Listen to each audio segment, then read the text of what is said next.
আসসালামু আলাইকুম সুপ্রিয় শিক্ষার্থীরা, তোমরা সবাই আশা করি ভালো আছো এবং সুস্থ আছো। তো ভেক্টর এবং নিউটনের বলবিদ্যা ক্লাস আমরা শেষ করে ফেলেছি। আজকে আমাদের তৃতীয় ক্লাস, কাজ শক্তি ও ক্ষমতা। এই চ্যাপ্টারটায় আসলে কিন্তু স্টুডেন্টদের কনফিউশন দেখা যায় যে অনেকগুলো টপিকের মধ্যে আছে, বাট চ্যাপ্টারটা কিন্তু সহজ। ঠিক আছে, টপিকগুলো যদি বুঝো তাহলে দেখবা যে এরকম টাইপের অনেকগুলো প্রবলেম যদিও আসে, একটু প্যাচা ট্যাচে আসে, তুমি কিন্তু সলভ করতে পারবা। তো চলো আমরা ক্লাসটা শুরু করে ফেলি। সর্বপ্রথম যে টপিকটা শিখবো সেটা হচ্ছে কাজের একবারে বেসিক। তো কাজ জিনিসটা আসলে কি? বল এবং বলের দিকে সরণের উপাংশের গুণফলকে, বা আমরা আরেকভাবে বলতে পারি যে এফ এর সাথে এস এর যে ডট গুণফলটা আছে না, ভেক্টর ডট গুণফল, সেটা। ঠিক আছে, তো এখানে একটা প্রশ্ন দিছে যে কাজের মান শূন্য হবে। দেখো ডব্লিউ কখন শূন্য হয়? ডব্লিউ শূন্য হইতে পারে কখন কখন সেটা জানতে গেলে আগে তোমাকে বেসিকটা দিকে তাকাইতে হবে। বেসিকটা একটু আগে বললাম যে এফ ডট এস। তো ডট গুণফলের সূত্র কি? Cos theta. ঠিক আছে, ডট গুণফল করলে কস থিটা হয়। এখন এই ডাব্লিউ এর মানটা শূন্য কখন পসিবল? যখন এফ এর মানটা জিরো হবে তখন কিন্তু ডাব্লিউ এর মানটাও জিরো হয়ে যাবে। ঠিক আছে, এটা জিরো হলে এটা জিরো। নাম্বার টু, যখন এস এর মানটা জিরো হবে তখন ডাব্লিউ এর মানটা জিরো হয়ে যাবে। নাম্বার থ্রি, যখন থিটার মানটা 90 ডিগ্রি হবে তখন কস 90 মান কিন্তু জিরো। সো ফলে ডাব্লিউ এর মান কিন্তু জিরো হয়ে যাবে। তাহলে আমরা এটা বলতে পারতেছি যে এই তিনটা কেসে কাজ কিন্তু শূন্য হতে পারে। তিনটা কেস আমরা এখন পড়বো, দেখবো যে আসলে এগুলোর সাথে মিলে কিনা। যে নাম্বার ওয়ান কি বলছে, যদি স্মরণ না ঘটে, স্মরণ না ঘটে মানে কি আমাদের সেকেন্ড কেসের সাথে মিলে গেছে গা। ঠিক আছে, সো এটা সত্য। তারপরে কি বলের বিপরীতে স্মরণ হলে, বলের বিপরীতে স্মরণ হলে মানে হচ্ছে থেটা 180 ডিগ্রি। তো 180 ডিগ্রি হইলে কজ 180 মান কত? কজ 180 মান হচ্ছে -1। তো ফলে ডাব্লিউ কি জিরো হবে? না, ডাব্লিউ জিরো হবে না। তাহলে এটা বলতে পারি এটা মিথ্যা। যখন সাইন থেটা 1 হয়, একটা জিনিস খেয়াল করে দেখো, সাইন থেটা 1 মানে কি? সাইন থেটা ইকুয়াল টু 1, এটা মিনিং হচ্ছে থেটার মান 90 ডিগ্রি। ঠিক কিনা? সাইন 90 মান আমরা জানি 1। আচ্ছা, তাহলে থেটার মান 90 ডিগ্রি, থেটার মান 90 ডিগ্রি এখানে বসায় দাও, বসায় দিলে ডাব্লিউ কিন্তু জিরো হয়। সো এটা কিন্তু সত্য। ঠিক আছে, সুন্দর একটা প্রশ্ন ছিল এটা। সো 1 আর 3 কে আমরা সত্য হিসেবে দেখতে পাচ্ছি। So the correct answer is 1 and 3। Option C is the correct answer. আশা করি ক্লিয়ারলি বুঝতে পারছো। নেক্সট কোয়েশ্চেন, যে এম ভরের এল দৈর্ঘ্যের বি প্রস্থের এবং এইচ উচ্চতার এক সুষম দণ্ডকে সাহিত অবস্থা থেকে খাড়া করলে দণ্ডের ভার কেন্দ্রের স্মরণ হবে এইচ সি সমান সমান L/2 মাইনাস H/2। এই জিনিসটা বুঝতে গেলে তোমাদেরকে আগে একটা 3D শেপ বুঝতে হবে, যে কোনো একটা ঘনবস্তু 3D শেপ দিয়ে বুঝতে হবে। এই যে একটা আমি ঘনবস্তু আঁকলাম। ঠিক আছে, এখানে কি কি বলে দিচ্ছে? ভর হচ্ছে এম, দৈর্ঘ্য হচ্ছে এল। এখন দৈর্ঘ্য অ্যাকচুয়ালি কোনটা? এই যে এটা দৈর্ঘ্য। ঠিক আছে, তারপরে কি? প্রস্থ হচ্ছে বি। প্রস্থ কোনটা? এটা বি। এবং উচ্চতা হইতেছে কি এইচ। ওকে, তো আমরা কি করব? ভার কেন্দ্র সরণটা নির্ণয় করব। ভার কেন্দ্র কোন জায়গায় সেটা খুঁজে বের করো। ভার কেন্দ্র হবে এল এর মাঝখানে, তারপর বি এর মাঝখানে, এইচ এর মাঝখানে। পুরোটা মাঝখান ধরলে আনুমানিক এই জায়গাটার মধ্যে ধরো আসে। যদি আমরা 3D দিয়ে দেখতে পারতাম তাহলে বেটার হতো। তোমরা কল্পনা করো একটা বাক্স আছে, বাক্সটা ঠিক মাঝখানে। এখন তোমার কাজ কি? এখন তোমার কাজ হচ্ছে এইটাকে এইভাবে খাড়া করা। এই যে কি বলছে পড়ো, বি প্রস্থে এইচ উচ্চতার একটি সুষম দণ্ডকে সাহিত অবস্থা থেকে খাড়া হবে। মানে এটা এভাবে শোয়ানো আছে। ধরো ফর এক্সাম্পল এটা আমাদের ভূমি, হ্যাঁ, এটা আমাদের ভূমি। এই ভূমিটাতে তুমি কি করবা? এই ঘনবস্তুটাকে এইভাবে খাড়া করে ফেলবা। এখন যদি খাড়া করো, একটা জিনিস খেয়াল করে দেখো, এটা কোন বরাবর চেঞ্জ হচ্ছে, পজিশনটা চেঞ্জ হচ্ছে। তো কি হয়ে যাবে? এই আমি যদি 2D ফর্মেটে দেখি, তো 3D ফর্মেটে বোঝানো তো খুবই টাফ। 2D ফর্মেটে যদি আমরা দেখি, এই যে এইটা এই ফরম্যাট থেকে এই ফরম্যাট হয়ে যাবে। ঠিক আছে, তো যদি হয় খেয়াল করে দেখো, এটা আমাদের দৈর্ঘ্য ছিল, দৈর্ঘ্য এই বরাবর ছিল, এই বরাবর হয়ে গেছে। তাহলে দৈর্ঘ্য কিন্তু চেঞ্জ হয়ে গেছে। ঠিক আছে, পজিশনটা চেঞ্জ হয়ে গেছে। তাহলে দৈর্ঘ্য পজিশন আগে মানে এখানে পুরোটা এল ছিল, তাহলে মিডল পয়েন্টটা কোন জায়গায় আছে? মিডল পয়েন্টটা আছে L/2 তে। ঠিক কিনা? আচ্ছা, পরবর্তী যখন তুমি এটা খাড়া করছো, এটা পুরোটা এল যেহেতু, তাহলে এটাও পুরোটা এল।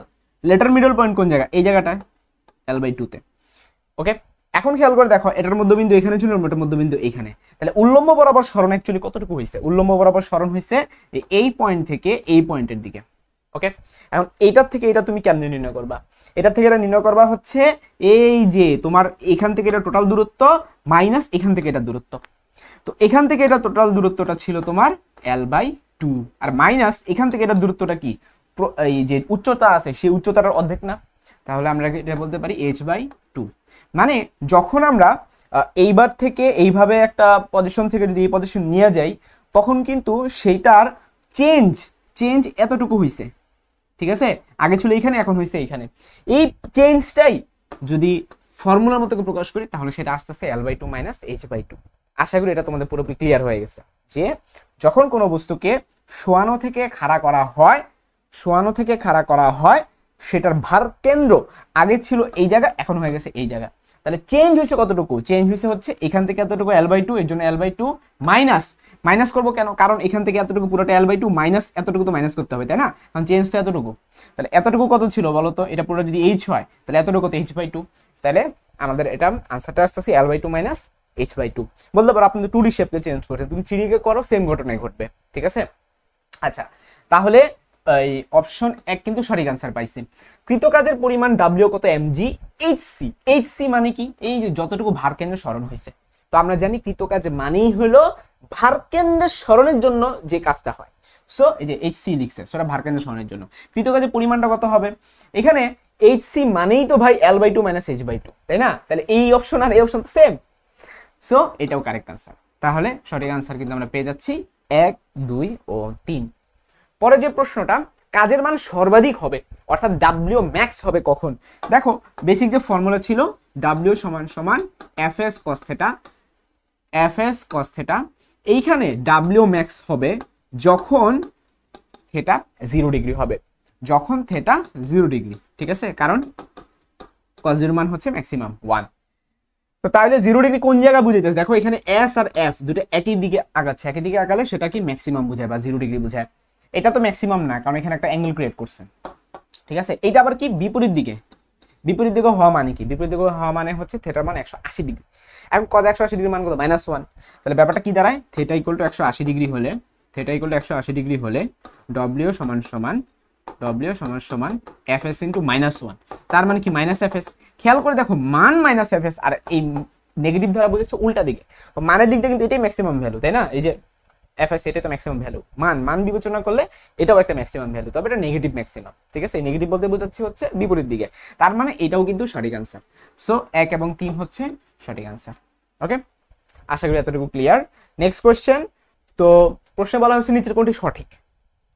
4টা গ্রাফ দিয়ে দিচ্ছে। গ্রাফের প্রত্যেকটার মধ্যে তুমি আগে দেখবা x অক্ষে কে আছে, y অক্ষে কে আছে। x অক্ষের মধ্যে h, y অক্ষে e কে। তার মানে e এর সাথে h এর আগে একটা সম্পর্ক ডেভেলপ করতে হবে। তো e এর বেসিক যে ফর্মুলা, সেই ফর্মুলা হলো e = ½ mv²।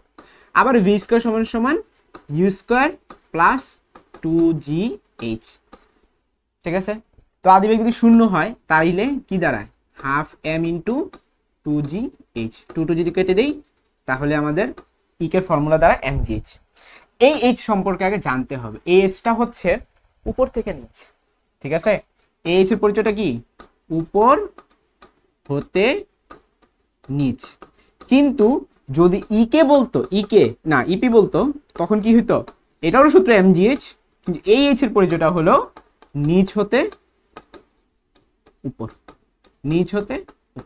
ঠিক আছে? আচ্ছা, এখানে নিচের কোনটি সঠিক বলে যে গ্রাফগুলো দিছে সেখানে একটু সাইড নোট হবে যে বস্তুটাকে কি করা হয়েছে, বস্তুটিকে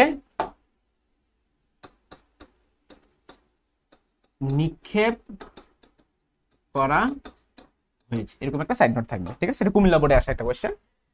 তো যদি একটা বস্তুকে নিক্ষেপ করা হয় ভূমি থেকে, তুমি ধরো একটা বস্তুকে নিক্ষেপ করছো, ঠিক আছে, এইভাবে নিক্ষেপ করছো, তাহলে একটু ঠান্ডা মাথায় দেখো তো ইকের ক্ষেত্রে ভ্যালুটা কি বাড়বে নাকি কমবে? ইকের ক্ষেত্রে হিসাবটা করা হয় উপর হতে নিচ। ইকের ক্ষেত্রে কিভাবে হিসাব করা হয়? যে এমজি এর যে সূত্রটা, এইচ কিন্তু হিসাব করা হয় উপর থেকে নিচ। তার মানে ধরে নিলাম এটা ম্যাক্সিমাম, ধরে নিলাম যে এইচ উচ্চতা সেটা উঠে ম্যাক্সিমাম। ঠিক আছে? তাহলে ইনিশিয়ালি যখন সে নিক্ষেপ করতেছে তখন এইচ এর মান কি ম্যাক্সিমাম না? তার মানে ইনিশিয়ালি আমাদের গ্রাফে ইকের মানটা থাকবে ম্যাক্সিমাম। এই যে এখান থেকে গ্রাফটা শুরু হবে, একবার উপর থেকে শুরু হবে। যদি তুমি নিক্ষেপ করো এই পয়েন্টে, বেগ আমি ধরে নিলাম মনে মনে 50, যখন এখানে এসে পড়বে বেগটা কমে যাবে না? ধরে নিলাম 25, এখানে বেগ এসে হয়ে গেল 0। এখন খেয়াল করেছো বেগ আস্তে আস্তে কমতেছে। বেগ যদি কমে অবশ্যই তোমার ইকের মান কমবে। তাহলে আমরা এখান থেকে ইজিলি বলতে পারি যে যত উপরে নিক্ষেপ করতেছি এইচ এর মান কিন্তু কমতেছে। বলতে পারো কেমনে ভাবে কমতেছে? কারণ কি, এই হাইটটা হিসাব করা হয় উপর থেকে নিচ ইকের ক্ষেত্রে। ধরো ফর এক্সাম্পল এখানে ছিল এই পয়েন্টে, তাহলে ই কে যদি বের করতে যাই, ই কে যদি আমরা বের করতে যাই, হ্যাঁ ই কে যদি বের করতে যাই, তাহলে এ পয়েন্টের জন্য এইচ এর মান হবে 50। যদি আমরা বি পয়েন্টের জন্য বের করতে যাই, তাহলে এইচ এর মান হবে কত? পুরোটা 50 আর এটা 25, তখন হবে 25। যদি আমরা সি পয়েন্টের জন্য বের করতে যাই, তখন এইচ এর মান কত হবে? 0, কারণ উপর থেকে হিসাব করতেছি আমরা, উপর থেকে হিসাব করলে সি পয়েন্ট তো সবার উপরেই আছে, তাহলে 0। খেয়াল করে দেখছো এইচ এর মান কিন্তু কমতেছে। তার মানে কোন একটা বস্তুকে ভূমি থেকে যদি উপরে নিক্ষেপ করি, তাহলে ই কে বের করার ক্ষেত্রে এইচ এর মানটা কমে। তাহলে এইচ এর মান যেহেতু কমে যাচ্ছে, খেয়াল করে দেখো, তাহলে তোমার কি ঘটনা ঘটবে? ইপির মানটা ই এর মানটাও কি হয়ে যাবে? কমে যাবে। তুমি নিক্ষেপ করছো উপরের দিকে, খেয়াল করো, তুমি নিক্ষেপ করছো উপরের দিকে, মানে তোমার ভূমি থেকে উচ্চতা বাড়তেছে, ভূমি থেকে উচ্চতা বাড়তেছে, ভূমি থেকে উচ্চতা বাড়তেছে। তার মানে কি তোমার এই যে এই বরাবর তুমি আগাবা গ্রাফের, এটা ধরো তোমার ভূমি, হ্যাঁ এটা ধরো তোমার ভূমি, তাহলে ভূমি থেকে তোমার উচ্চতা বাড়তেছে, তার মানে কি তুমি গ্রাফের ডান দিকে যাবা। কিন্তু তোমার ইকের যে এই এইচ, মানে এই এইচ আর এইচ সেম না, এই এইচ হইতাছে ভূমি থেকে তুমি কত দূরে যাচ্ছ, আর এইচ মানে হলো উপর থেকে তুমি কত নিচে। তাহলে ব্যাপারটা কি দাঁড়াইলো? ব্যাপারটা দাঁড়াইলো যে যখন তুমি নিক্ষেপ করতেছো ভূমিতে আসো, তখন তোমার ইকে ম্যাক্সিমাম, কিন্তু যখনই তুমি আস্তে আস্তে ভূমি থেকে উপরের দিকে উঠতেছো, তোমার এই এইচ এর মান কিন্তু আস্তে আস্তে কমতেছে, ফলে ইকের মানও কমতেছে, এইচ এর মান কমতেছে, ইকের মানও কমতেছে। তাহলে কি হবে? ইকে কমতেছে কমতেছে কমতেছে কমতেছে, একটা সময় সে ইকের মান 0 হয়ে যাবে। বলতো কখন? এই পয়েন্টটাতে, এই পয়েন্টটাতে তোমার ইকের মান 0। আচ্ছা, তার মানে কি হলো? বস্তুটা উপরে উঠে গেল গা, উপরে উঠে কি এটা ভাইসা থাকবে? না, এই বস্তুটা এবার নিচে পড়া শুরু করবে। তো বস্তুটা যখন নিচে পড়তেছে, তাহলে উপর থেকে এখন নিচে পড়তেছে, তার মানে কি এই যে এইচ এটা বাড়তেছে। ক্লিয়ার? এই এইচ বাড়লে কি হবে? ইকের মানটাও বাড়বে। তাহলে এখন গ্রাফটা কি হবে বলো তো? এখন ইকের গ্রাফটা এভাবে বেড়ে যাবে। ঠিক আছে? তো তোমরা আশা করি এটা বুঝতে পারছো। খুবই দারুণ একটা কোশ্চেন ছিল। এরকম প্রশ্নগুলো সচরাচর কুমিল্লা, যশোর বোর্ড এগুলোতেই পাওয়া যায়। হ্যাঁ, সো এটা আনসারটা হবে অপশন সি।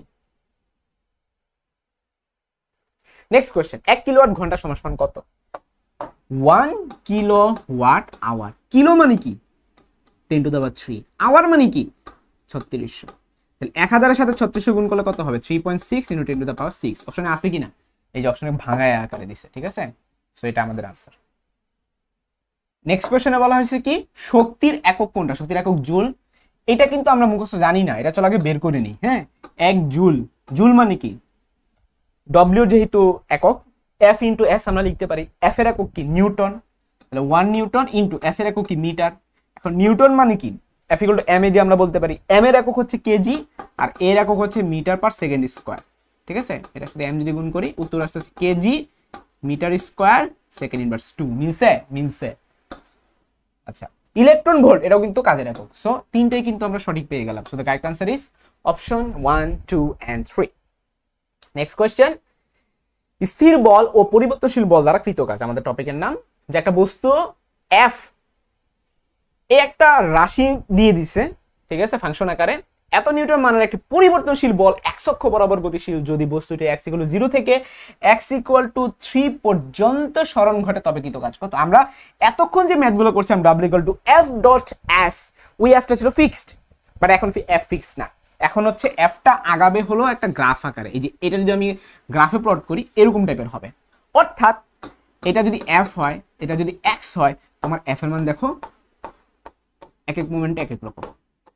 তাহলে তুমি কেমনে ম্যাথটা করবা? তুমি ফার্স্টে এই এতটুকুর জন্য কাজ বের করবা। এতটুকুর জন্য কাজ কি হয় বলো তো? এই এতটুকু হচ্ছে x1 আর এতটুকু হচ্ছে f1। তাহলে কাজ কত হবে? f1 x1। এবার এতটুকুর জন্য কাজ করবা, এতটুকু কত? x2 আর কাজ কত? বল কত? f2। ঠিক আছে, তাহলে এরকম করে সবগুলোর জন্য যদি তুমি করো fn xn, এরপর সবগুলো সাম করবা, তাহলে কৃত কাজ w টোটাল পেয়ে যাবে। এটা কেমনে করবা? এটা ইন্টিগ্রেশন করে করবা। তাহলে ইন্টিগ্রেশন অফ এফ এর সাথে এক্স এর সাপেক্ষে তুমি ইন্টিগ্রেশন করবা। এবার লিমিট লাগবে, লিমিট হচ্ছে 0 থেকে 3 পর্যন্ত। ধরো এটা 0 আর এটা ধরো 3, তাহলে 0 থেকে 3 হবে গিয়ে তোমার লিমিট। সো এই ম্যাথটা এখন করা কোনো ব্যাপারই না, যেহেতু ইন্টিগ্রেশন পারো। তো ইন্টিগ্রেশন অফ এফটা হচ্ছে 5x² - x + 1। ঠিক আছে, এটা x এর সাপেক্ষে আমরা ইন্টিগ্রেশন করব। 5x² ইন্টিগ্রেশন করলে কত হবে? 5x³ / 3 তারপর মাইনাস এক্স কে ইন্টিগ্রেশন করলে এক্স স্কোয়ার বাই 2 আর 1 কে ইন্টিগ্রেশন করলে এক্স হয়, ঠিক আছে। লিমিটটা হবে 0 থেকে 3 পর্যন্ত। এখন তোমার হাতে ক্যালকুলেটর আছে, তোমরা প্যারেশানি হওয়ার কোনো দরকার নাই, এটা তো আর অ্যাডমিশনের জন্য ক্লাস না, ঠিক আছে। তুমি এটা ক্যালকুলেটর পুরোটা বসাবা, খুবই সিম্পল।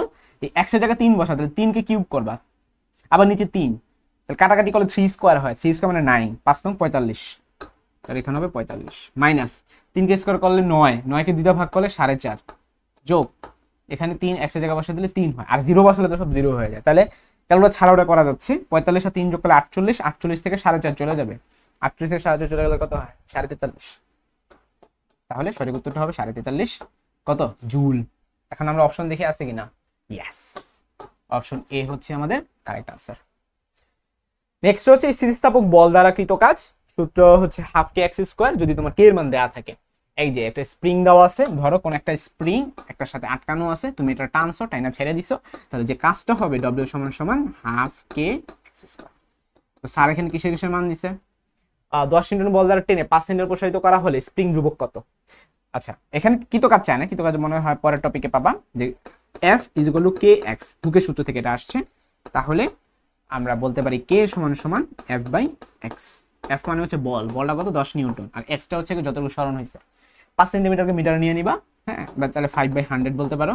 100 10 এর সাথে গুণ করলে 1000, 1000 ভাগ 5 করলে কত হয় 200 হয়, তাহলে কারেক্ট আনসার হবে 200 নিউটন পার মিটার। স্প্রিংকে প্রসারিত করলে এর মধ্যে একটা শক্তি সঞ্চিত হয়, বলতো কি শক্তি সঞ্চিত হয়, তার মধ্যে স্থিতিশক্তি সঞ্চিত হয়। তাহলে এটা আমরা আনসার কি বলবো, স্থিতিশক্তি। আর স্থিতিশক্তি তো অপশনে নাই, তাহলে বিভব শক্তি, স্থিতিশক্তির সিনোনিম কি বিভব শক্তি। নেক্সট প্রশ্নটা কিন্তু খুবই দারুণ একটা প্রশ্ন এবং ইম্পর্টেন্ট আছে, যে একটা স্প্রিং এ 500 নিউটন যদি তুমি বল প্রয়োগ করো তাইলে কি ঘটনা ঘটবে, সেটা 10 সেন্টিমিটার প্রসারিত হবে। যদি 500 নিউটন বল প্রয়োগ করো তাহলে 10 সেন্টিমিটার প্রসারিত হবে। এখন আসলে কি 500 নিউটন করছো না, স্প্রিংটিতে 20 কেজি ভরের একটি বোঝা খাড়া নিচের দিকে ঝুলিয়ে দেওয়া হলে স্প্রিংটি স্থিতিশক্তি কত। তাই তোমাকে আগে বাইর করতে হবে যে এটার কে এর মান কত, পরবর্তী কে ধইরা এই 20 কেজি ঝুলাই দিলে কতটুকু প্রসারিত হয় সেটা বের করতে হবে। ওই এক্সটা দিয়েই স্থিতিশক্তিটা বের করবে হাফ কে এক্স স্কয়ার সূত্র দিয়ে। সো চলো আমরা স্টেপ বাই স্টেপ ম্যাপ করি। প্রথম স্টেপ কি হবে, প্রথম স্টেপ হচ্ছে এই যে এফ আর এই যে এক্স, এই দুইটা দিয়ে কে বের করা। স্প্রিং ধ্রুবক তো কনস্ট্যান্ট থাকবে, তাই না, তুমি যতই টানাটানি করো কে এর মান তো চেঞ্জ হবে না। তাহলে এটাকে এভাবে লিখতে পারি যে F is equal to K X, বা K is equal to F by x.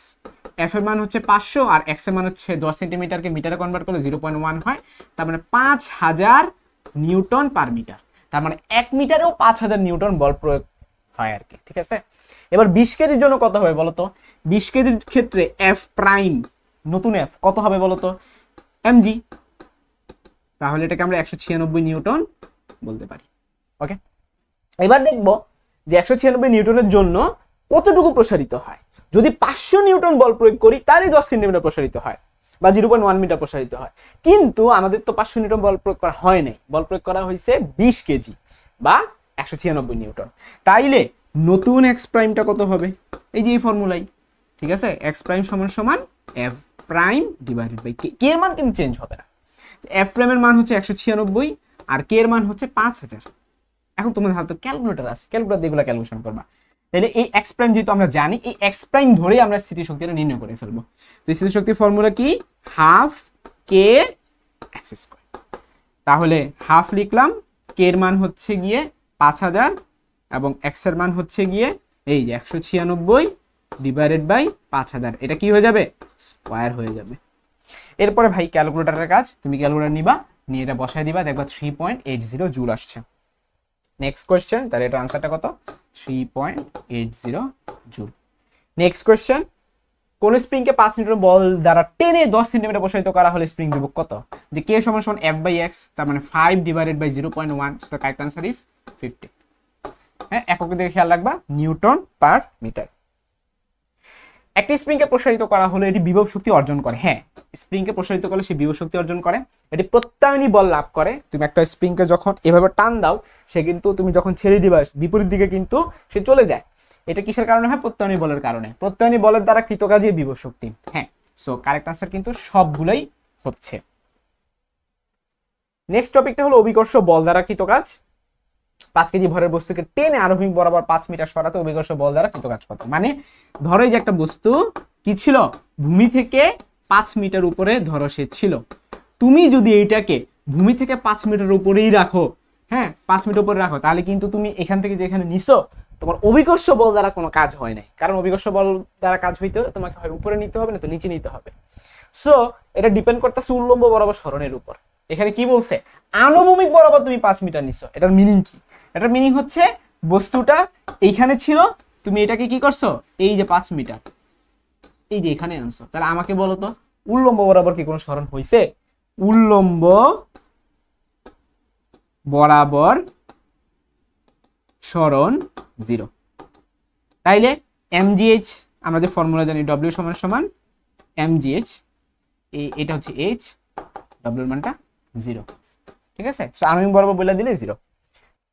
এই প্রশ্নটা কি বলছে যে 100 গ্রাম ভর ও 1 সেন্টিমিটার পুরুত্বের একটি মিটার স্কেল মানে কি, যার দৈর্ঘ্য হচ্ছে 1 মিটার, খাড়া অবস্থা থেকে ভূমিতে পড়ে গেল। প্রশ্ন হইতেছে ভরকেন্দ্রের সরণ কত। তো আজকের ক্লাসে প্রথম দিকে এটা আমরা শিখছি যে ভরকেন্দ্রের সরণ, যদি কোনো একটা বস্তুকে ভূমি থেকে খাড়া করে ফেলি, এই যে এরকম একটা শেপ, এখান থেকে যদি আমরা এরকম করে ফেলি, সেটার জন্য ভরকেন্দ্রের সরণের ফর্মুলা কি ছিল, L/2 মাইনাস H/2, ঠিক আছে। এটাই ছিল আমাদের ভরকেন্দ্রের সরণ। তো এখানে স্যার ভরকেন্দ্রের সরণ চাইছে, কৃতকাজ চায় না, কৃতকাজ চাইলে mg ইনটু এটা হইতো, তাহলে ভরকেন্দ্রের সরণ হবে L/2, L এর মান কত, মিটার স্কেল, এই যে মিটার পুরোটা কত 1 মিটার বা 100 সেন্টিমিটার, হ্যাঁ, তার মানে L/2, L এর জায়গায় বসা দিবা 100, ঠিক আছে। আর H মানে হইতাছে কি পুরুত্ব, একটা স্কেলের দুইটা ডাইমেনশন থাকে, একটা হচ্ছে তার দৈর্ঘ্য, একটা পুরুত্ব, তাহলে L হইতাছে কি পুরুত্ব, তাহলে পুরুত্ব কত 1, তাহলে 100/2 মানে হইতাছে 50, আর এটা কত 0.5, 50 থেকে 0.5 চলে গেলে কত হবে 49.5। So the correct answer is option D. Next question, 100 গ্রাম ভর ও 1 সেন্টিমিটার পুরুত্বের একটি মিটার স্কেল খাড়া অবস্থা থেকে ভূমিতে পড়ে গেল, খাড়া অবস্থা থেকে ভূমিতে পড়ে গেল, আমরা শিখছি ভূমি থেকে খাড়া, তো কাজের মান কিন্তু সেমই হবে, হ্যাঁ, একটু আগে যেটা বলছিলাম যে W সমান সমান mg ইনটু কি ভরকেন্দ্রের সরণ, mg ইনটু ভরকেন্দ্রের সরণ। তো mg এর মান প্রশ্ন দিয়ে দিছে, m এর মান 100 গ্রাম, সো 1/10 বলতে পারি, হ্যাঁ, g এর মান 9.8, আর ভরকেন্দ্রের সরণ একটু আগে বের করছিলাম 49.5 সেন্টিমিটার, সো এটাকে 100 দিয়ে ভাগ করে নিবা। এরপর ভাই ক্যালকুলেটরের কাজ, এটা ক্যালকুলেটর বসাই দিবা, এখান থেকে একটা সঠিক আনসার পেয়ে যাবা। নেক্সট কোশ্চেন, একটি বস্তু এসি পথ বরাবর, এসি কই, এই যে এখান থেকে এখানে 4 মিটার পার সেকেন্ড সুষম দ্রুতিতে গতিশীল রয়েছে, সি বিন্দুতে পৌঁছালে কৃতকাজের পরিমাণ কত। এই বিন্দুতে যদি পৌঁছে, আমরা এরকম একটা ম্যাথ কিন্তু আজকে সলভ করছি, তো ফর্মুলা কি ছিল, mg ইনটু কি উল্লম্ব বরাবর সরণ। তো এটা যদি তোমার 30 ডিগ্রি হয়, তাহলে এই এইচটা কত হবে বলো তো, এইচটা তুমি সাগরের লবণনিক দিয়ে সলভ করতে পারো, তাহলে সাইন থেটা হবে, ঠিক আছে। তাহলে 10 ইন্টু সাইন 30 ডিগ্রি, তাহলে 10 ইন্টু সাইন 30, সাইন 30 মান যেহেতু হাফ, সো এটাকে আমরা 5 বলতে পারি, তার মানে তাহলে m এর মান যেহেতু বলে দিছে কত 2 কেজি, এই যে প্রশ্ন দেখো দিয়ে দিছে 2 কেজি, সো 2 ইন্টু g এর মান 9.8 এবং 5, 5 দুগুণ 10, 10 আর 9.8 গুণ করলে কত হবে 98 হয়। So the correct answer is 98 joule. যদি কোণের মান 60 ডিগ্রি করা হয়, দেখো কোণের মান আগে কত ছিল, আগে ছিল 30 ডিগ্রি, এখন জাস্ট এটা যদি চেঞ্জ করে ফেলো, তখন এ বিন্দুতে মোট শক্তিটা কি এত হয় কিনা চেক করব। এখন এ বিন্দু কোনটা, এ বিন্দু হচ্ছে সর্বোচ্চ বিন্দুটা। এখন মোট শক্তি মানে হলো গতিশক্তি প্লাস বিভব শক্তি। এখন এ বিন্দু যেহেতু ম্যাক্সিমাম পয়েন্টে তো কোনো বেগ নাই, তাই না, সে স্থির আছে, তাহলে সেটা আমরা বলতে পারি যে গতিশক্তিটা ছিল কিন্তু বিভব শক্তি আছে। তাহলে এ বিন্দুতে ই কে ইজ ইকুয়াল টু 0, কিন্তু ইপি সমান সমান mgh, যেখানে m এর মান 2, g এর মান 9.8, আর h এর মান কি হবে, এই যে এইটাই জাস্ট 30 জায়গায় 60 হবে, তাহলে 10 sin 60। এরপর তোমার কোনো প্যারেশানি নেই, ক্যালকুলেটর নিয়ে ডাইরেক্ট বসায় দাও, 2 into 9.8 into 10 into sign 60 degree, এটা আমার আস্তে আস্তে 169.74, 169.74। তাইলে টোটাল এনার্জিটা কত আসতেছে, এ বিন্দুতে টোটাল এনার্জি কত আসতেছে 0 প্লাস এত, মানে 169.74। এখন আমরা চেক করবো যে এই বিন্দুতে এটার সাথে মিলছে কিনা, মিলা গেছে। এবার চলে যাও সি বিন্দুতে শুধুমাত্র গতিশক্তি। তো সি বিন্দুতে গতিশক্তি মানে কি, এই পয়েন্টটা না, কারণ এইটা তো আবার মিনিমাম পয়েন্ট, মিনিমাম পয়েন্টে বিভব শক্তি আবার 0 হয়। এখন এটা বলছিলাম এইখানে টোটাল এনার্জি আর এখানে টোটাল এনার্জি সেম হইতে হবে। এখন এইখানের বিভব শক্তি আর এখানে গতিশক্তি তাহলে সেম, তাই না? অবশ্যই সেম, কারণ এখানে তো বিভব শক্তি শূন্য। বিভব শক্তি যদি শূন্য হয় তাহলে টোটাল এনার্জি সমান হইতে গেলে অবশ্যই গতিশক্তিটা কি হইতে হবে, এটার বিভব শক্তি সমান হইতে হবে। তার মানে সি বিন্দুতে এখন আমরা গতিশক্তি বের করব, এবং এটা অবশ্যই অবশ্যই এইটার কিসের সমান, বিভব শক্তির সমান। তাহলে অঙ্ক করার কোনো দরকার নেই। তাহলে এটা বলতে পারি যে আমরা সি বিন্দুতে গতিশক্তি অবশ্যই এটা সমান হবে, এটা কোনো ম্যাথ করবা না। বলছে গতিশীল বস্তুর শক্তি নিত্যতা সূত্র মেনে চলে না, ডাহা মিথ্যা কথা। অবশ্যই শক্তি নিত্যতা সূত্র মেনে চলে, ঠিক আছে, প্রত্যেকটা বিন্দুতেই মেনে চলে। সো এর আনসার হবে 1, 2, 3। নেক্সট টপিকটা হচ্ছে গতিশক্তি। তো কোন নির্দিষ্ট ভরের বস্তুর গতিশক্তি এর ভরবেগের কি, তো ভরবেগের সাথে ইকের একটা বেসিক ফর্মুলা আছে, ইকে সমান সমান P square divided by 2m। তাহলে এটা আমরা বলতে পারি যে ভরবেগের বর্গের সমানুপাতিক। তাহলে বর্গের সমানুপাতিক হয়ে যাচ্ছে অপশন এ। এম ভরের কোনো বস্তুর গতিশক্তি যদি E1 হয় তাহলে ভরবেগ কত হবে? তাহলে ই এর সাথে পি, তাই না? তো আমরা যদি জানি ই সমান সমান পি স্কয়ার বাই 2m, তাহলে কোনাকুনি গুণ করলে পি সমান সমান √2m ই আসে। আর তুমি অপশন দেখো কোনটার সাথে মিলে √2m ই, ঠিক আছে? এই যে অপশন বি এর সাথে মিলছে। ওকে, নেক্সট কোশ্চেন। গতিশক্তি বনাম ভরবেগের একটা গ্রাফ আঁকতে বলছে। তো যেহেতু আমরা জানি ই কে প্রপোর্শনাল টু পি স্কয়ার এবং স্কয়ারের গ্রাফগুলো হইতাছে এভাবে উপরে উঠা যায়, ঠিক আছে? তাহলে কারেক্ট আনসার কোনটা? এই যে অপশন ডি এর সাথে মিলতেছে। কোন বস্তুর ভরবেগ 10% বৃদ্ধি করলে উহার গতিশক্তি কত পার্সেন্ট বৃদ্ধি পায়? দেখো ফর্মুলাটাই হলো বর্গের সমানুপাতিক, ঠিক আছে? তাহলে যেহেতু স্যার এখানে বলেছে 10%, মনে রাখবা যত পার্সেন্ট বৃদ্ধি বলবে তুমি কি করবা, 1 পয়েন্ট দিয়ে এটাকে 100 দিয়ে আগে ভাগ করবা। তো 10% কে যদি 100 দিয়ে ভাগ করো 0.1 হয়, তাহলে 1 লিখবা। ক্লিয়ার? যদি 20% বৃদ্ধি বলতো তাহলে তুমি কি লিখতা, 1.2 লিখতা। যদি 30% বৃদ্ধি বলে তাহলে তুমি 1.3 লিখবা। হ্যাঁ, শর্টকাটে শিখাইতেছে আর কি। তার মানে 10% বৃদ্ধি বলে দিলে তুমি এই যে পি এর জায়গায় কি বসাবা, 1.1 বসাবা। যদি 20% বৃদ্ধি বলে দিত তুমি বসাইতা 1.2। যদি 30% বৃদ্ধি বলতো তাহলে তুমি বসাও 1.3। প্রশ্ন করতে পারবো ভাইয়া কেন এই 1 পয়েন্ট কেন? কারণ কোনো কিছু বৃদ্ধি করা মানে হচ্ছে যোগ করা। তোমার ধরো আগে পি ছিল, এখন 10% বাইরে গেল, এটা মানে কি পি যোগ 10% পি। তাহলে 10% মানে 0.1 পি আছে সাথে, আবার সামনে আরেকটা পি ছিল, তাহলে পি কমন নিলে 1 প্লাস 0.1, তাহলে 1.1 হয়। ব্যাপারটা এটাই, ঠিক আছে? আমরা যেহেতু এমসিকিউ সলভ করতেছি সেটা তাড়াতাড়ি করতে হবে। যাই হোক, করার পর এটাকে স্কোয়ার করে দিচ্ছি। তাহলে কি দাঁড়ায় বলো তো? 1.1 কে স্কোয়ার সবাই পারে, 1.21। এখন আনসার বের হয়ে গেছে। সেটা কি, এই পয়েন্টের পরে যেটা থাকে সেটাই তোমার আনসার। ক্লিয়ার? 2 ডিজিট নিবা, পয়েন্টের পরে কত 21 লেখা না, এটা আনসার হবে 21%, ঠিক আছে? এই যদি 2 ডিজিট না থাকে, যদি 1 ডিজিট, যদি শুধু 2 থাকতো তুমি 2 ডিজিট বানায় নিবা, একটা শূন্য দিয়ে নিবা, 20%। দ্যাটস ইট, খুবই সহজ। ওকে, এটা তুমি শর্টকাটে শিখালাম আর কি, বিস্তারিত ওইভাবে দেখালাম না, রিটেনের জন্য দেখালাম না। এটা তোমরা রিটেনের জন্য ইজিলি পারবা আমি যে স্টেপগুলো বলছি, স্টেপ ফলো করলে। নেক্সট প্রশ্নে বলছে একটি ভারী বস্তুর ভর অপর একটি হালকা বস্তুর ভরের দ্বিগুণ। ভরবেগ সমান হলে হালকা ও ভারী বস্তু দুটি গতিশক্তির অনুপাত কত? তার মানে গতিশক্তির সাথে ভরবেগের যে ফর্মুলা আছে সেখানে আমাদের ফোকাস করতে হবে, অর্থাৎ ই কে সমান সমান পি স্কয়ার বাই 2m। ভরবেগ সমান হওয়া মানে কি, পি ফিক্সড, তার মানে ই কে প্রপোর্শনাল টু 1/m। 2 থাকবে না, কারণ 2 তো কনস্ট্যান্ট। তার মানে কি গতিশক্তির সাথে ভরের সম্পর্ক ব্যস্তানুপাতিক, ঠিক কিনা? এখন ভর তো স্যার দিয়েই দিছে, এই যে দ্বিগুণ, দ্বিগুণ মানে কি 2:1, তাই না?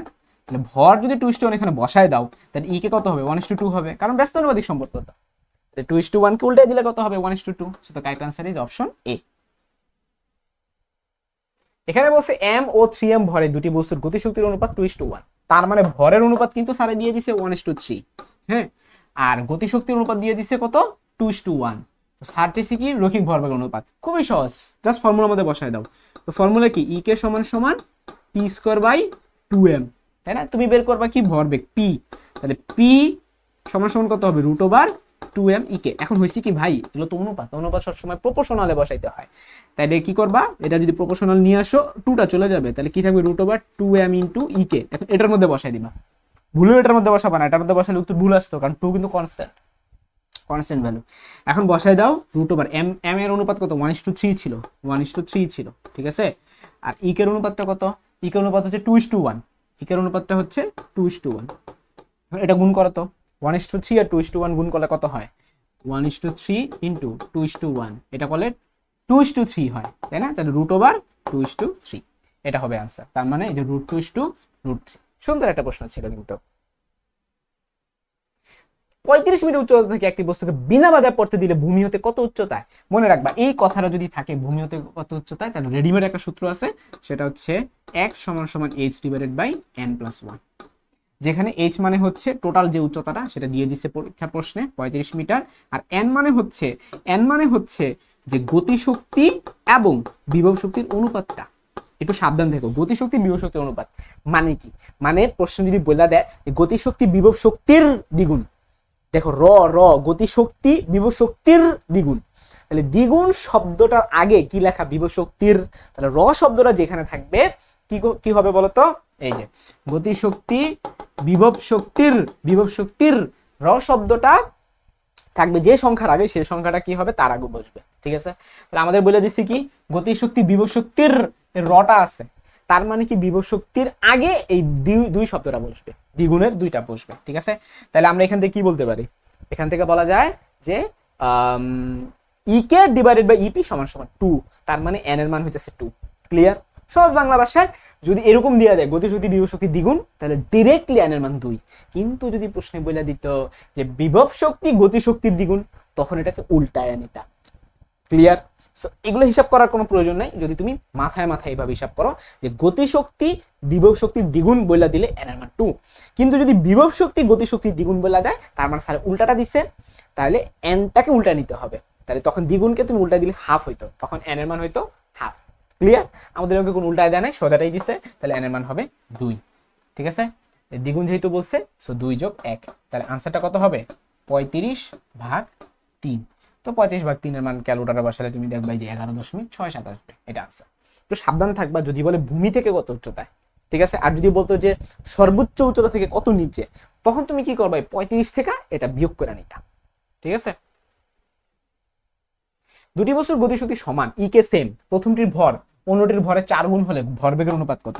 তাহলে আমরা ফর্মুলা জানি যে কে = p²/2m, তার মানে p² = 2m কে।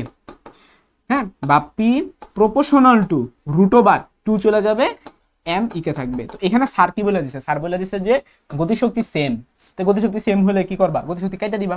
যে সেম বা ফিক্সড বা কনস্ট্যান্ট, সে প্রপোর্শনাল থাকে না। তাহলে উত্তরটা কি দাঁড়াচ্ছে? যে p প্রপোর্শনাল টু √m। তো m এর অনুপাত তো স্যার দিয়েই দিছে, এই যে 4 গুণ, একটি অপরটির 4 গুণ। তারপর একটিকে যদি আমরা হচ্ছে অপরটিকে যদি আমরা 1 ধরি, তাহলে একটি কত হবে? 4 হবে, তাহলে 4:1। ক্লিয়ার? একটি অপরটির 4 গুণ। খেয়াল করে দেখো, প্রথমটির ভর অন্যটির 4 গুণ, মানে কি প্রথমটাকে যদি আমরা 4 ধরি, পরেরটা হবে 1, তাই না? প্রথমটা হলো ভারী, তার মানে 4 হবে থেকে আগে, তাহলে 4:1। তাহলে এখানে বসাই দিবা √4:1। 4:1 যদি বসায় দাও, হ্যাঁ, তাহলে কারেক্ট আনসার কি দাঁড়ায় বলো তো? 2:1 দাঁড়ায়। ঠিক আছে, তাহলে 2:1 এই যে এর মধ্যে আছে, অনেকে ভুলে 1:2 দাগায় দিবে। গতিশক্তি ভরবেগ তোমার সম্পর্ক হচ্ছে কে = p²/2m। 200 গ্রাম ভরা একটা বস্তু 10 মিটার উপর থেকে পড়লে ভূমি স্পর্শ করার পূর্ব মুহূর্তের গতিশক্তি কত? দেখো, কোন একটা বস্তু যদি তুমি এখান থেকে ছেড়ে দাও, এই জায়গাটায় তার কে কিসের সমান হবে? এই জায়গাটার ইপির সমান। এই জায়গায় ইপি সূত্র হলো mgh। তাহলে m এর মান কত? 200 গ্রাম, বা এটাকে আমরা 2/10 বলতে পারি। হ্যাঁ, জি এর মান কত? 9.8, আর এইচ এর মান কত? 10। 10 কাটা দাও, 9.8 এর সাথে 2 গুণ করলে 19.6 হয়। সো কারেক্ট আনসার হবে 19.6। একটি বস্তু রৈখিক ভরবেগ 50% বৃদ্ধি করলে গতিশক্তি কত % বৃদ্ধি পায়? এরকম ম্যাথ আমরা করছি। 50% বৃদ্ধি পাওয়া মানেই বলছিলাম যে ওই যে formula K proportional to p², এই p এর জায়গা বসাই দিবা 1.5। ঠিক আছে, 60% যদি বৃদ্ধি বলতো তাহলে 1.6। এখন এটাকে স্কয়ার করলে কত হবে? 1.5 কে স্কয়ার করলে সবাই পারে 2.25। তোমরা বলছিলাম যে দশমিকের পরে যে দুই ডিজিট থাকবে ওইটাই নিয়ে নিবা আনসার। আসলে হইছে কি, ওটা 1 থাকলে, ওটা 1 পয়েন্ট থাকলে, বাট এখানে তো 2 পয়েন্ট। 2 পয়েন্ট থাকলে হবে কি, ওই 1 বিয়োগ করে নিবা, মানে তোমার যে উত্তরটা বের হয়েছে ওটা থেকে 1 বিয়োগ করে নিবা, শেষ। বিয়োগ করলে কত হবে? 1.25 হবে। 1.25 মানে কি 125%। ক্লিয়ার? 125%। 100 কেজি ভরের একটা বস্তু ভরবেগ এত হলে গতিশক্তি কত? কে = p²/2m, সব ভ্যালু দেওয়া আছে, বসাই দিবা। আচ্ছা, কাজ শক্তি উপপাদ্য কাজ শক্তি উপপাদ্য অনুসারে কৃত কাজ কিসের সমান? কৃত কাজটা হইতাছে গতিশক্তি আছে না, গতিশক্তি পরিবর্তনের সমান। তার মানে এখান থেকে একটা ম্যাথ হইতে পারে যে কৃত কাজ, যেটাকে আমরা এফএস বলতে পারি, এটা হইতেছে গিয়ে যে গতিশক্তি আছে না half M V square minus U square, এটার সমান। ঠিক আছে, এটা দিয়েও কিন্তু বুয়েটেও ম্যাথ আসছে কয়েকবার। তাহলে এটা কি হবে? গতিশক্তি পরিবর্তনের সমান। একটি হালকা ও ভারী বস্তুর ক্ষেত্রে উভয়ের ভরবেগ সমান হতে পারে। দেখো ভরবেগ জিনিসটা কি? P is equal to M into V. এখন একটা হালকা বস্তু আমি ধরে নিলাম 1 কেজি, আর ভারী বস্তু ধরে নিলাম 2 কেজি।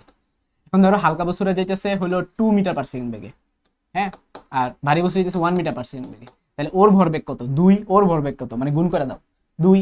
তাহলে ভরবেগ তো সমান হইতে পারে। তো হালকা হোক ভারী হোক ভরবেগ কিন্তু সেম হইতে পারে। উভয়ের গতিশক্তি সমান হতে পারে। দেখি তো গতিশক্তি সমান হয় কিনা। ই কে সমান সমান হাফ এম ভি স্কোয়ার। ধরো হালকা বস্তুতে এম এর মান তো 1 ছিল, তাই না? তাহলে ভির কি এমন মান নাই যে মানের ফলে দুইটার ই কে সেম হবে? অবশ্যই সেম হবে, মানে হইতে পারে।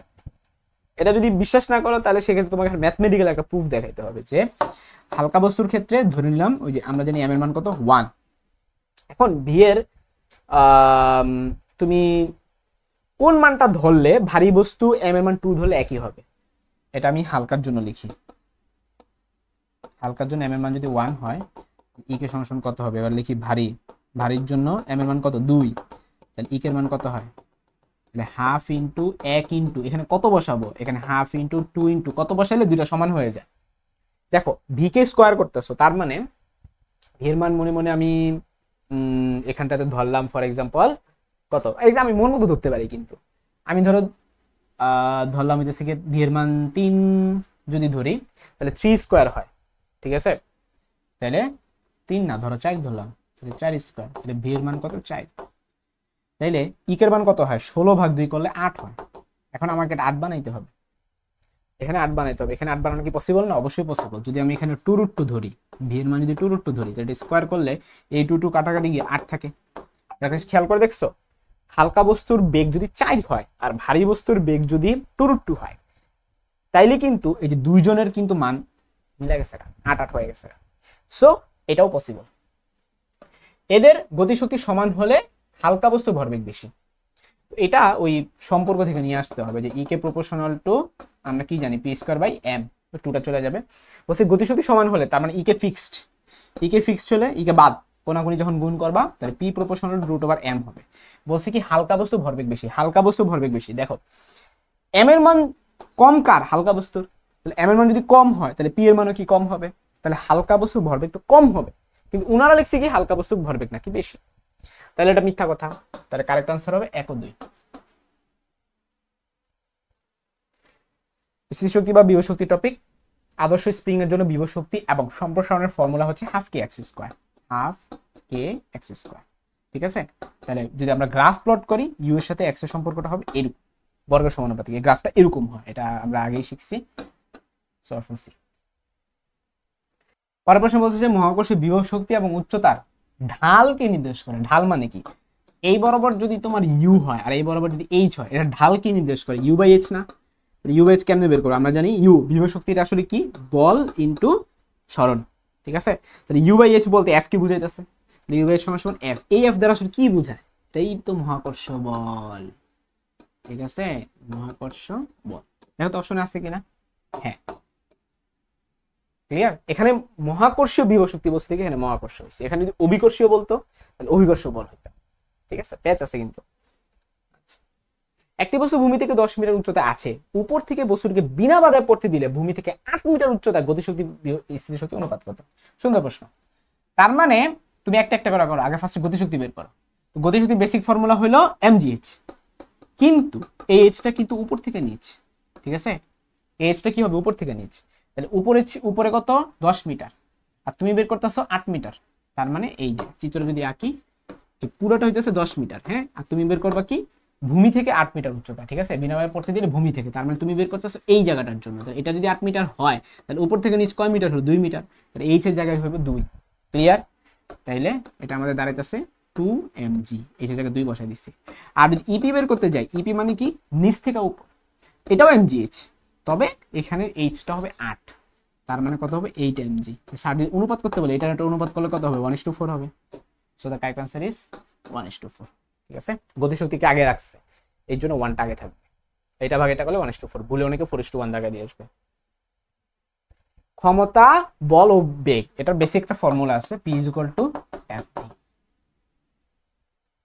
ক্ষমতার মাত্রা কোনটি? দেখো ক্ষমতা p যদি বের করতে যাও তোমার কি কি লাগবে, f লাগবে, f এর মাত্রা কি mlt ইনভার্স 2, তাই না?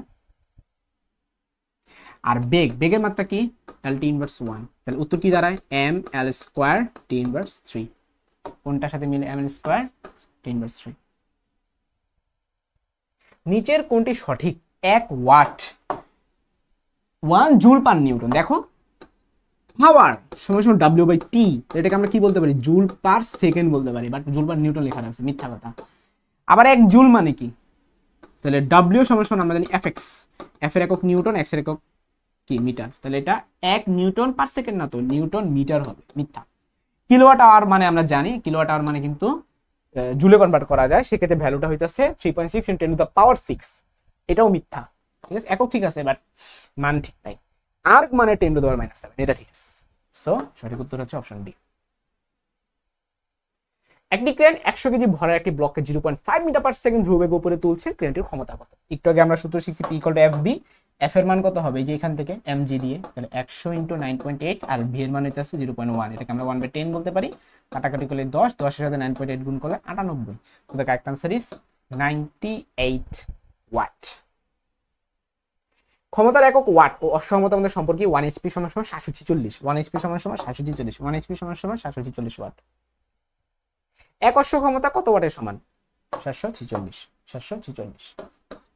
এগুলো কিন্তু বোর্ডে আসা কোয়েশ্চেন ভাই, মানে যে এগুলো কি দিতেছে। হ্যাঁ, সব টাইপের প্রশ্নই আমি এখানে রাখছি। 250 কেজি ভর 0.1, সো গুণ করে দিবে উত্তর পেয়ে যাবে, এটা তো মুখোমুখি করা যায়। ঠিক আছে, তারপরে প্রশ্ন, চিত্রানুযায়ী 5 নিউটন ওজনের একটি ব্লককে 10 সেকেন্ডে এ থেকে বিতে নিতে প্রযুক্ত ক্ষমতা কত? দেখো এ থেকে তুমি বিতে নিতেছো, তার মানে কি এখান থেকে এখানে যে নিচ্ছ উল্লম্ব বরাবর সরণ কি এতটুকু, এটা যদি 10 হয়, এটা যদি 8 হয়, তুমি পিথাগোরাস দিয়ে আরামসে বলতে পারবে এটা 6, 6 8 হলে 10 হয়, তাহলে এইচ এর মান 6। তোমরা সবাই জানো p = w/t, w = mgh। m এর মান mg কে পুরোটাই তুমি কি বলতে পারো, এই যে 5 নিউটন বলতে পারো, তাই না? তাহলে mg না লেখা তুমি fh লিখে দিতে পারবা। 5 × 6 t এর মান কত দিচ্ছে 10 সেকেন্ডে, তার 530 ভাগ 10 করলে 3 হয়। So the right answer is 3 watt. ক্ষমতার একক কি? ক্ষমতার একক আমরা সবাই জানি ওয়াট, তবে ওয়াটকে যদি আর্ঘে কনভার্ট করতে যাই সেটা হয় কিনা চলো একটু দেখি। আমরা জানি আর্ঘ কিসের একক? কাজের একক, ঠিক আছে, বা শক্তির একক। তাহলে p = w/t, w যদি আর্ঘ হয় টি কত সেকেন্ড, তাহলে আর্ক পার সেকেন্ড, তাহলে আর্ক পার সেকেন্ড তো হয়, এটাও সত্য। জুল পার সেকেন্ড এটাও হয়, এটাও সত্য। সো তিনটাই সঠিক আনসার। এফ একটা ভেক্টর দিয়ে দিচ্ছে, ভি একটা ভেক্টর দিয়েছে, ক্ষমতা চাইছে, তো ক্ষমতার সাথে সম্পর্কটা হইতেছে এই দুটো ডট গুণফল, তাহলে 3 একে 3, 2 2 4 -1, তাহলে 7 থেকে -1 করলে 6 হয়। তাহলে মান চাইছে নাকি, দেখো তো ক্ষমতা কত, দেখো ডট গুণফল করলে কিন্তু অবশ্যই মান বের হয়। পরে ম্যাথে বলছে যে বলের দ্বারা কৃত কাজ। আচ্ছা ভাই, যদি তুমি পি জানো, ডব্লিউ তো কোনো ব্যাপারই না, ডব্লিউ = পিটি।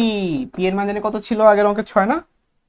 হ্যাঁ 6, আর টি এর মান তো দেওয়া ছিল 2, তাহলে 6 × 12, এই যে টি এর মান দেওয়া আছে 2, এই যে 2 সেকেন্ড। তাহলে কারেক্ট আনসারটা পেয়ে গেলাম 6 × 12 জুল। ওকে, এরপর হচ্ছে কর্মদক্ষতার টপিকে চলে আসছি। কর্মদক্ষতা জিনিসটাই হচ্ছে যে তুমি কতটুকু আউটপুট পাইতেছো আর কতটুকু ইনপুট দিছো, সেটা রেশিওটা। ঠিক আছে, আউটপুট বাই ইনপুট। একটি পাম্পের কার্যকর ক্ষমতা 3 কিলোওয়াট এবং কর্মদক্ষতা 75% হলে পাম্পের প্রকৃত ক্ষমতা কত?